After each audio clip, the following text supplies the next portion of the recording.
Dear friends, this is the legal matter. Get ready for the dictation in 3, 2, 1, start. Being aggrieved by the order passed by the High Court in its revisional jurisdiction and issuing certain directions, appellants have come up before this court. Stop. The appellants herein are the original plaintiffs and the legal representatives of one of the original plaintiffs. Stop. First three appellants are the original plaintiffs, while the other three are the legal representatives of one Vijay Kumar, who was the original plaintiff number 2. Stop.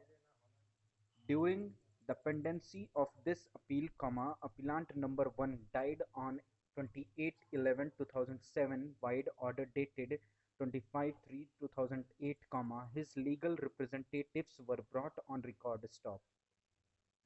They filed a suit for perpetual injunction against the respondents/defendants, whose defense was that the appellants, plaintiffs were encroaching upon the portion of land, which they alleged to have purchased and which is adjacent to the land in question. Stop. The location, identification and plaintiff's title and possession over the suit and was not controverted by the respondents/defendants in their written statement. Stop. Two issues came to be framed and subsequently two additional issues also came to be framed, and ultimately, the suit was decreed after about 14 years of its filing by the Court of Sub-Judge, Srinagar. Stop. Para. Admittedly, this judgment had become final, since no appeal was filed against this judgment. Stop. However, since the respondents/defendants did not obey the terms of the decree and did not allow the appellants/plaintiffs to fence the land, which was in their possession, execution application was filed in March, 1987 for issuing directions to the respondents/defendants to comply with the terms of decree dated 18/10/1984. Stop. An objection came to be raised by the judgment debtors before the executing court that the decree was unexecutable, since the identity of the land in respect of which the decree was passed, was itself not established. Stop. This objection was upheld by the executing court by its order dated 21/6/1988. Stop. Para.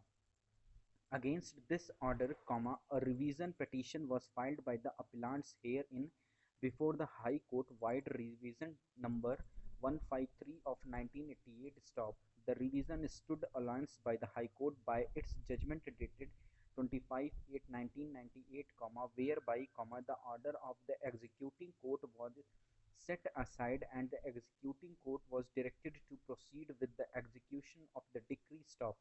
The High Court had observed in the judgment that the executing court had not taken any steps to identify the suit land, though the factors like extent and limits of the suit land were available. Stop. Therefore, it was recommended that a commissioner should be appointed for local investigation, and if required, the oral evidence also could be taken. Stop.